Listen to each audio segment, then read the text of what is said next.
think I better close my roof. It doesn't look too good. And we could have a shower any minute.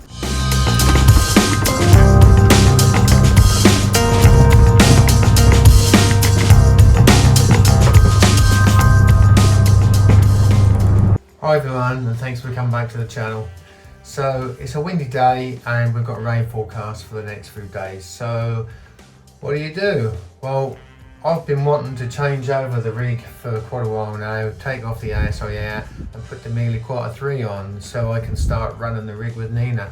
So I think it's a case of now or never. Perfect time. I'm not about to use the rig for a few days, so hopefully it'll give me time to do the changeover. So let's get into it.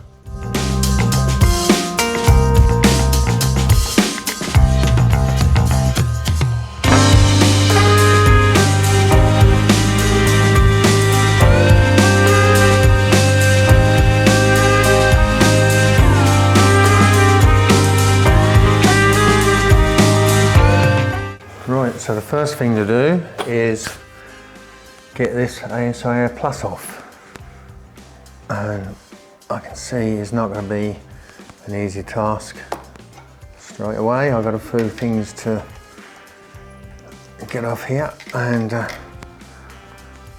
I don't know how easy it's going to be.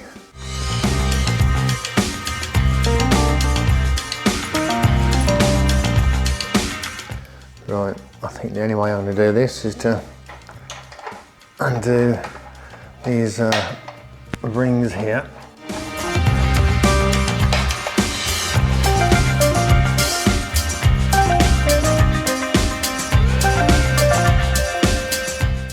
Now I can get to that.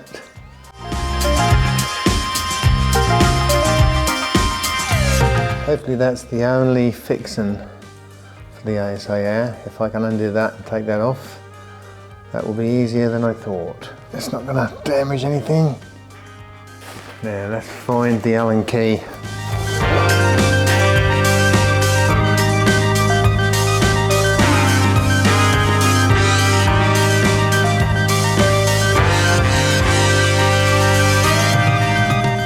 Oh, that's good news. It is the only fixing.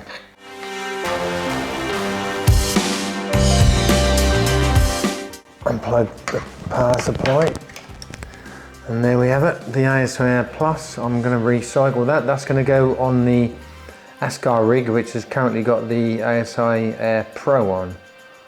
So I'll keep the Pro as a spare, and I'll use the Plus on the Astro FRA 400 rig. Well, that was easy. All I've got to do now is fit the Milky Way 3 onto this plate somehow. Let's see how the holes line up. I can get one to line up. I can get that one there. I can drill a couple of holes in there, and I can fix that like that. I mean, it's only a plate will come with the Milky Way 3. It's screwed on with the screws supplied. So these holes don't line up, but I can drill a couple of holes where I want them basically. And then if I can get some right size bolts to go in these threaded holes here, it should be a simple job. Should be a simple job.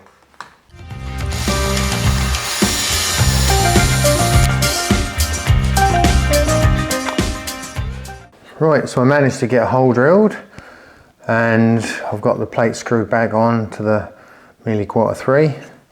So now all I've got to do is attach it to the Osmandy plate here. Right, that is fixed. That was a lot easier than I thought. Right, just got to get all the cables connected now. And then I'll get it back out into the Aussie and get it all connected. And I'm going to hardwire this directly into my Ethernet cable, and hopefully that's all I've got to do. Right, let's get it back outside.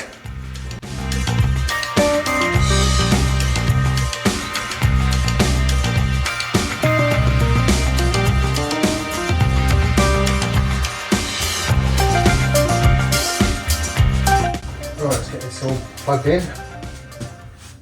And down here somewhere I have two more cables.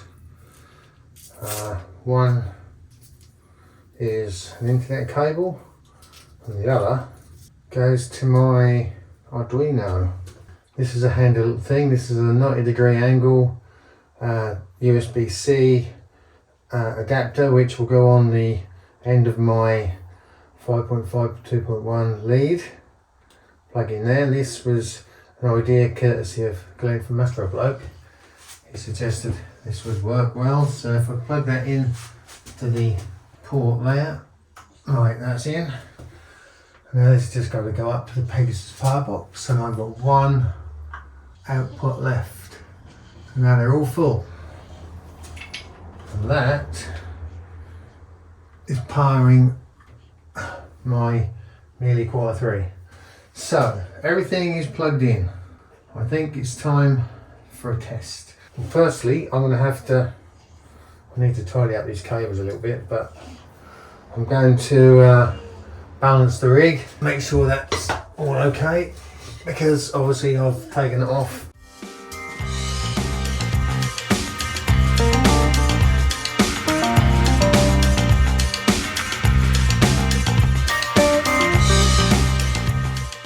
So this way, this is likely to be out.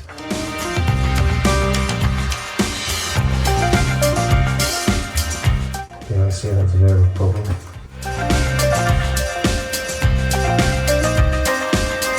That's definitely out, but I can soon sort that out. The biggest problem is the length of this internet cable. I need to be able to pull a little bit more through there because it's quite tight. Tight again, that's not going to work. So I need to look into that, and if I can't put any slack through, I'll have to get a longer cable. Right, so here we are back on a PC. I'm now going to log in to the Milky Way 3 in the observatory using Google Remote Desktop.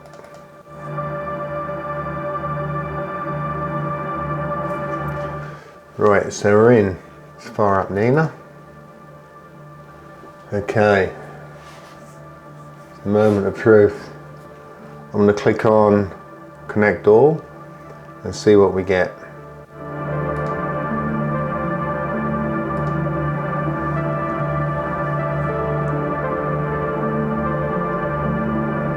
Wow, it's coming in. So we've got a camera, filter wheel, mount, focuser. It's waiting for the switch, which is the Pegasus power box. We've got PhD2. Yeah. Guide connected. Just need that switch to show up. There it is. Well, everything's connected. So let's do a little test to make sure that's all working. I'm gonna log into my Wi-Fi camera in the observatory and go live view. Right, this is live. We'll do unpark scope and let's move it. Right, it's not moving, which is typical. So why is that not moving? Okay, it's definitely not moving. Right, I've unparked the scope. It's not moving. That's interesting.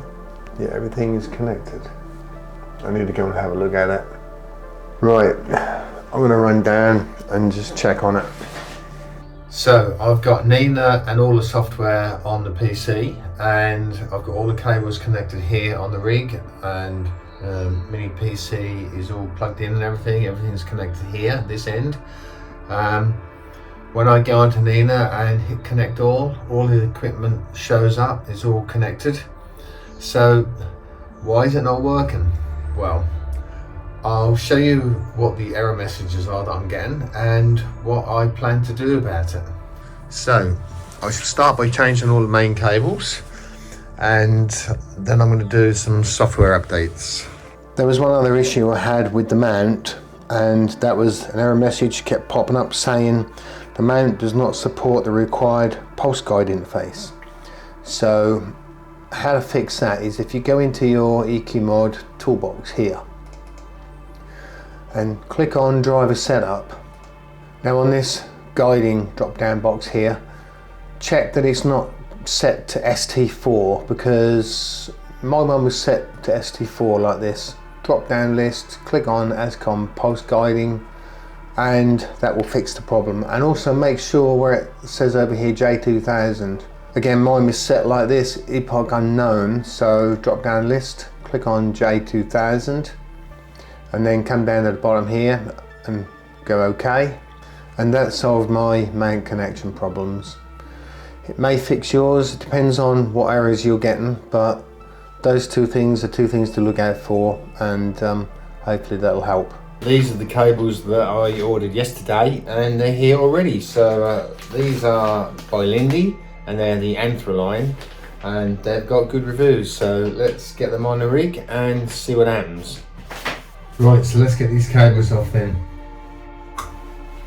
And here are the new cables. The first one I'm going to put on is from the camera to the mini PC, and that's a 1 meter cable, which is that one.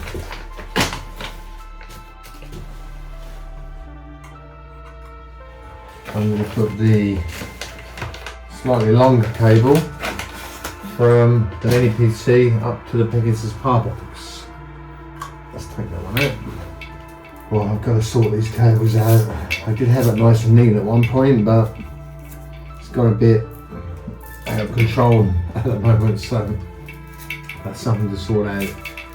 Let's just get it working first, and then I can sort the cables out later. So that goes into the Pegasus power box. This goes down around here to the mini PC. Right. The last one I have is from the guide camera to the mini PC. Goes in there. Well, everything's connected again with different cables, so let's see how it goes.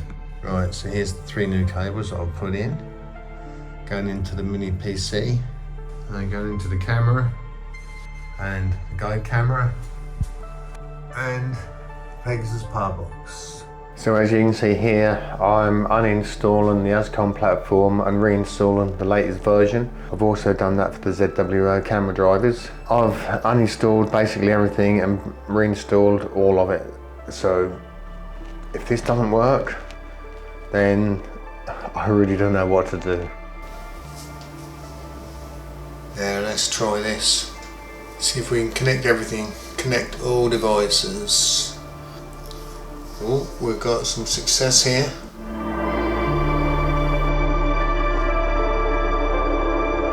Just gonna remote into my Wi-Fi camera in the Obsi and go to live view. Right, so let's see if I can get this rig moving. Here we go, let's hit unpark. And see if it moves. Wow, it's on the move. That's great, yeah, and I've got motion detected in the observatory, that's good. Right, let's try this way. Yeah, it's definitely going. That's fantastic. Now I've not set a home position or a park position yet, so if I just hit parked home position, let's see what happens. Ooh, that's clever. Nina knows where it's going. Look at that.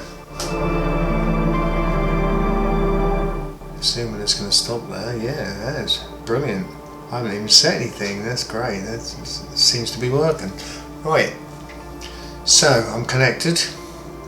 All I've got to do is learn how to program Nina. So where do I start?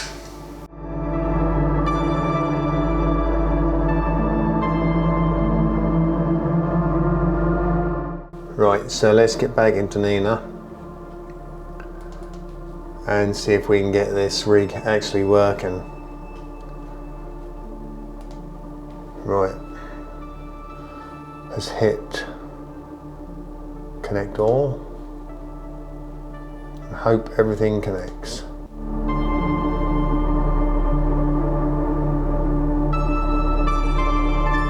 Well, that's a good start. Keep going. Yep, there we go, everything's connected. I'm going to go over the sequencer. I have built a little mini sequence.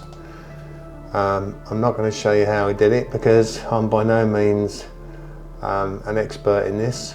There are plenty of other very good people out there who have done tutorials on how to set Nina up and how to build a sequence. I will be doing that later on when I'm much better acquainted with Nina, but right now I just want to get this rig moving and take an image with it. So that's what this is all about, just to see if I can get an image. I've built a template and I've got my startup. I've got my narrowband targets and I've got my end sequence. So now if I go into framing, I'm going to click on NGC 7380, and now if I hit load image, you'll see that it's the Wizard Nebula. If I come down to add target to sequence, in this little drop down list here, there's update existing target in sequencer, and there's my narrowband target. Click on that and that'll now put all the information into my sequence. I'm going to be doing 10 exposures of each filter, and each exposure is 5 minutes. So let's get ready to hit start. Right, first of all I'm going to open my roof. I can do that from here because I haven't got that built into Nina yet, but that will be happening very soon. And there's the roof opening.